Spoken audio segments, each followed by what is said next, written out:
السلام علیکم ورحمۃ اللہ۔ درس نمبر 3 سورۃ الفاتحہ آیت نمبر 5 سے 7 تک کی تشریح کی جائے گی۔ اعوذ باللہ من الشیطان الرجیم، بسم اللہ الرحمن الرحیم۔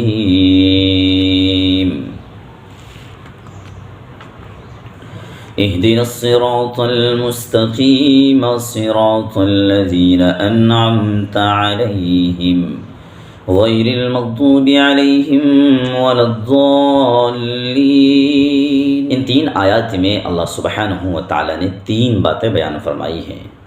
پہلی بات یہ ہے کہ اے اللہ آپ ہمیں سیدھا راستہ دکھلائیے، اور دوسری بات یہ ہے کہ ان لوگوں کا راستہ دکھلائیے جن پر اللہ تیرا انعام ہوا ہے، اور تیسری بات یہ ہے کہ اللہ ان لوگوں کا راستہ ہمیں نہ دکھلائیے جن پر تیرا غضب ہوا یا جو پھر گمراہ ہو گئے۔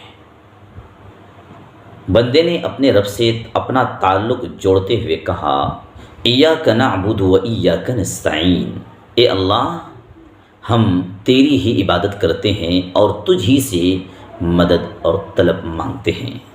اور جب اللہ تعالیٰ سے مانگنے کی باری آئی تو اللہ تعالیٰ نے خود انسان کو اپنے بندے کو تربیت دی اور کہا کہ جب اپنے پروردگار سے کوئی چیز مانگو تو سب سے پہلی چیز جو مانگنی ہے وہ ہے صراط مستقیم۔ تو اپنے خالق سے، اپنے پروردگار سے صراط مستقیم مانگو، سیدھا راستہ مانگو۔ اس لیے بندے نے بھی جب دعا کی اور مانگی تو کہا اہدنا الصراط المستقیم، اے اللہ ہمیں سیدھا راستہ دکھائیے جو درستگی تک پہنچانے والا ہے۔ اللہ ہمیں اس راستے کی طرف رہنمائی کیجیے۔ ایک رب کی عبادت کی تعلیم جس راستے پر ہو دراصل وہی سیدھا راستہ ہے، وہی صراط مستقیم ہے۔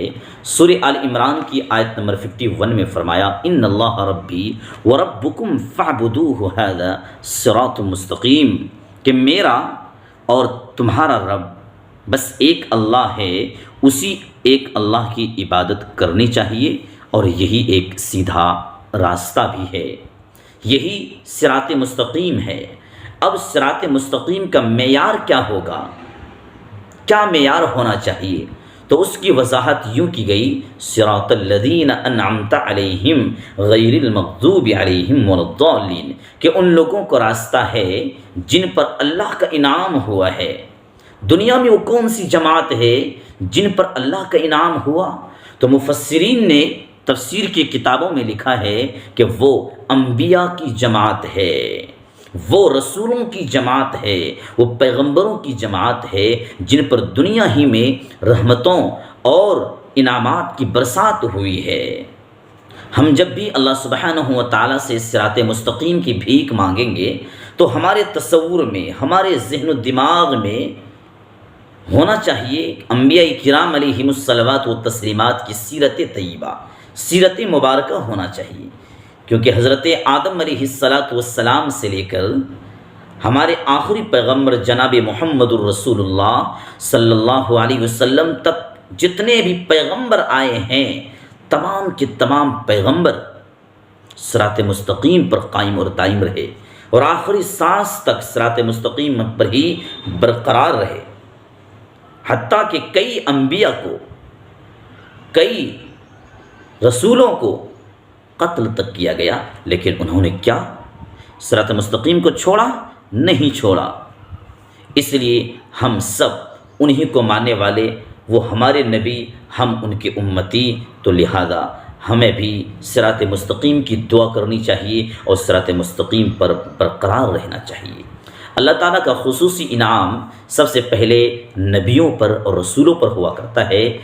سورہ نساء کی آیت نمبر 69 میں فرمایا گیا فَأُولَٰئِكَ مَعَ الَّذِينَ أَنْعَمَ اللَّهُ عَلَيْهِمْ مِنَ النَّبِيِّينَ وَالصِّدِّيقِينَ وَالشُّهَدَاءِ وَالصَّالِحِينَ۔ غور کرنے سے معلوم ہوتا ہے کہ نعمتوں کی جو برسات ہوتی ہے وہ رسولوں پر، وہ پیغمبروں پر، وہ انبیاء پر۔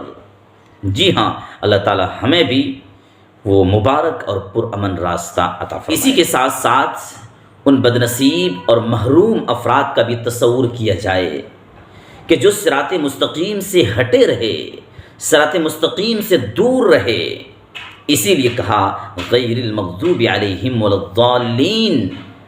اس کے ذریعے وضاحت کی گئی کہ ہمیں ان لوگوں کا راستہ نہیں ہونا، ان لوگوں کا راستہ نہیں چاہیے جن پر اے اللہ تیرا غضب نازل ہوا، اور ان گمراہوں کا بھی راستہ نہیں ہونا جو نبیوں کے طریقے سے ہٹ کر جنہوں نے زندگی گزاری ہے، جو لوگ علم رکھنے کے باوجود بھی شرارت کی وجہ سے مخالفت کرتے رہے۔ اللہ تعالیٰ کا ایسے ہی لوگوں پر غضب ہوتا رہا، اور یہ صفت یہودیوں میں کوٹ کوٹ کر بھری گئی تھی، جنہوں نے علم رکھنے کے باوجود بھی عمل کو چھوڑا، جانتے تھے لیکن مانتے نہیں تھے۔ یہ یہودی کٹر لوگ ہوا کرتے ہیں، انہیں سچائی اور حقیقت کا پتہ ہے، لیکن اپنی انانیت کی وجہ سے، اپنی ضدی اور ہٹ دھرمی کی وجہ سے وہ وہی کریں گے جو وہ سوچتے ہیں یا جو ان کو اچھا لگتا ہے۔ اور نصارہ نے تو عمل کا ارادہ کر لیا، مگر بے علمی کی وجہ سے عمل کے لیے غلط طریقہ اختیار کر لیا، نبیوں کی اتباع چھوڑ دی اور گمراہ ہوتے چلے گئے۔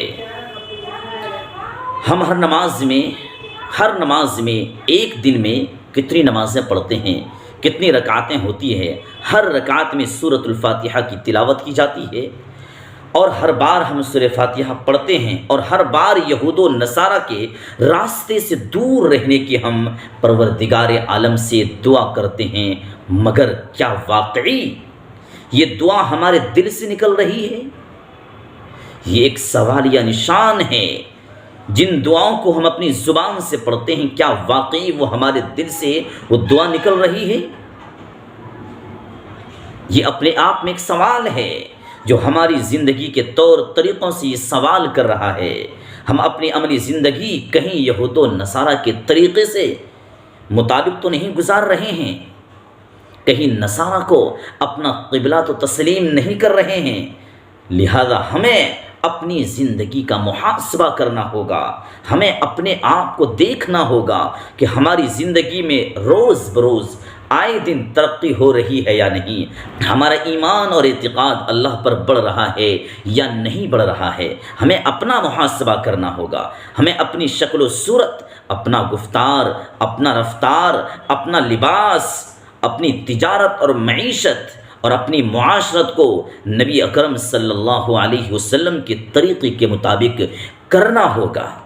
سورہ فاتحہ کا ہماری زندگی سے یہی ایک مطالبہ ہے، یہی پکار ہے، یہی چیخ چیخ کر سورہ فاتحہ کہہ رہی ہے کہ ہمیں یاد رکھو اور اپنی زندگی کو نبی کے طریقے کے مطابق گزار لو۔ اسی لیے سورہ فاتحہ کو ہر نماز کے اندر وظیفہ بنا دیا گیا کہ ہر وقت اس کو پڑھو اور اپنی زندگی کا محاسبہ کرتے رہو۔